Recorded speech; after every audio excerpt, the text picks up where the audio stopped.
Friends, welcome back to my channel. ఇవాళ నేను lemon pickle ఎలా పెడుతున్నానో చేసి చూపిస్తాను.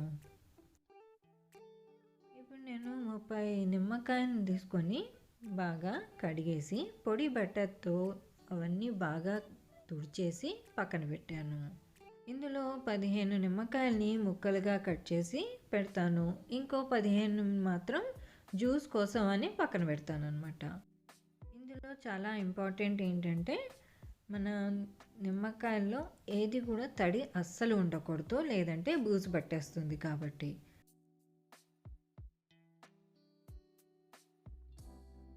అన్ని నిమ్మకాయల్ని బాగా తుడిచిన తర్వాత ఒక 15 ముక్కల కోసం అని పెట్టాను, ఇంకో 15 జ్యూస్ కోసం పెట్టాను.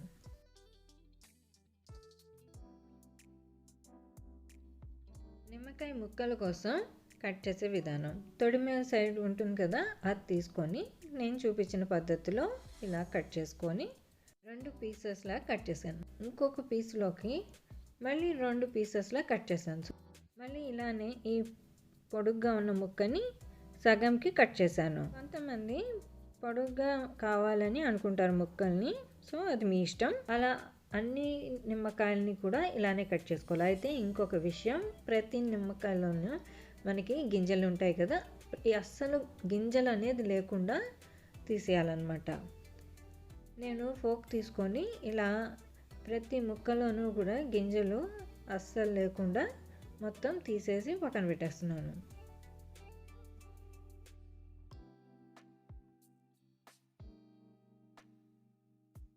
నేను తీసుకున్న 15 నిమ్మకాయలని కూడా ఇలా ఈ విధంగా కట్ చేసి పెట్టాను. ఇప్పుడు మనకి 15 నిమ్మకాయలు జ్యూస్ కోసం పెట్టాం కదా. ఇప్పుడు జ్యూస్ కోసం అయితే తొడిమ సైడ్ కాకుండా మామూలుగా మన నిమ్మకాయలు మధ్యలో కట్ చేస్తాం కదా, అలా కట్ చేసేసుకొని మిగిలిన అన్ని 15 నిమ్మకాయలు పక్కన పెట్టాను. కట్ చేసి పెట్టుకున్న నిమ్మకాయ ముక్కల్ని అన్నీ కూడా ఒక బౌల్లోకి వేసేస్తున్నాను. అందులోకి 2 టేబుల్ స్పూన్ పసుపు, పికిల్కి అయినంత మనం రాళ్ళ ఉప్పునే వాడతాము. నేను 150 గ్రామ్స్ రాళ్ళ ఉప్పుని తీసుకొని వేసాను. ఇంక ఇప్పుడు నిమ్మకాయ ముక్కల్ని కట్ చేసాం కదా, దాంతో నేను జ్యూస్ చేస్తున్నాను.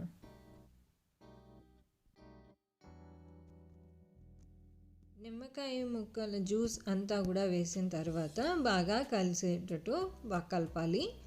అయితే దీన్ని కలిపిన తర్వాత 10 లేదా 12 రోజుల వరకు గాజు సీసాల్లో కానీ ప్లాస్టిక్ డబ్బాల్లో కానీ వేసేసి పక్కన పెట్టచ్చు. దాంతో ఏంటంటే ముక్కలన్నీ కూడా బాగా ఊరి చేదు పోయి మంచిగా పులుపు వచ్చి మంచిగా ఉంటుంది. అప్పుడప్పుడు కలుపుతూ ఉండాలన్నమాట.